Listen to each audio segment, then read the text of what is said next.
I just wanted to look at that and decide how I felt also about this idea that you are sort of, you have to become your work, that you're as good as your paintings or your movies or something. Is that am I not nice? Am I not nice? Am I not affectionate? Am I not a good person? What is the difference if my work isn't so good? You know, Yeah. I wanted to write a movie that would be emotional. I really wanted to make a movie that was, because I've made a lot of films and they're always greeted because they're a little unusual or off form or against the grain, and usually people hate them, people love them, and like Apocalypse, then after a while they find them interesting, and I haven't actually. This film is one of the few films I've ever made that it's open. We went to the big screening in Cannes or in New York, and everyone was just moved and stuff, and I don't have that very often in my career, So I felt if I wrote about this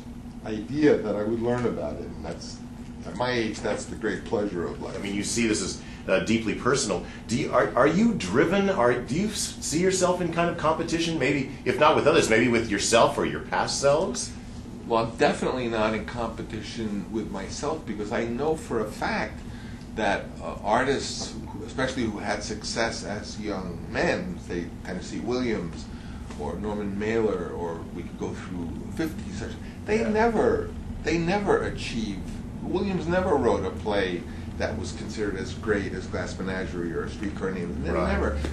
Norman Mailer never equaled the whatever that was. That I don't know of any artists who are known for some spectacular work that ever did. Maybe Verdi, or Shakespeare, but that's very rare. Too. Yeah. That's very rare. I don't. Not even Kurosawa. Fellini for sure. I mean, he made all those great movies, and then 8.5, or not Dolce Vita 8.5. But after Giulietta of the Spirits, no one ever held the great work as it had been. Kurosawa did go out nicely though with Ron and Gagamusha, right? He did, but he needed George Lucas and myself to get him the money to do it. Thank you for that. So I know it's a losing battle for older artists to achieve a success. Like, I'll never make a film as successful as The Godfather in a million years. Too many stars lined up, astrologically speaking. So the best I can do is to drastically change the rules of a second career. This is the second film of my second career. Change the rules. A, I'll finance them personally.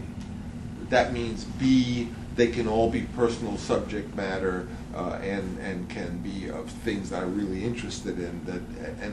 And C, I can finance them in a way that they can lose all the money if they have to, because that's the biggest difference from the previous career, because movies are made to make money for the most part. So if I make movies irrespective of that, of course I want to please an audience. Like anyone who cooks dinner wants people to come and like it, but they don't have to if they don't want to. And if I have all of these givens differently, and I have a whole set of rules, and now I'm making these more handmade, personal, heartfelt movies, it's bound to be a different kind of a career as my first career. Because my first career, I was a young guy. I was trying to have a career.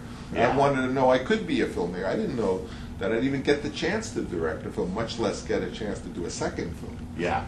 Now, did the success of Godfather, did that skew your career in a good way or positive way? Because I've read some interesting references you've made. Well, like anything, it's both, because whereas it made me have money for the first time in my life, it gave me lots of opportunities to do interesting things, to go off and spend 2 years in misery to do Apocalypse Now and be scared out of my life that I was going to lose all the money that I had just gotten. But on the other hand, it did change what I thought I was going to do. I thought I was going to be a guy who wrote and made personal films, and once in a while made money by doing a horror film, using that same technique.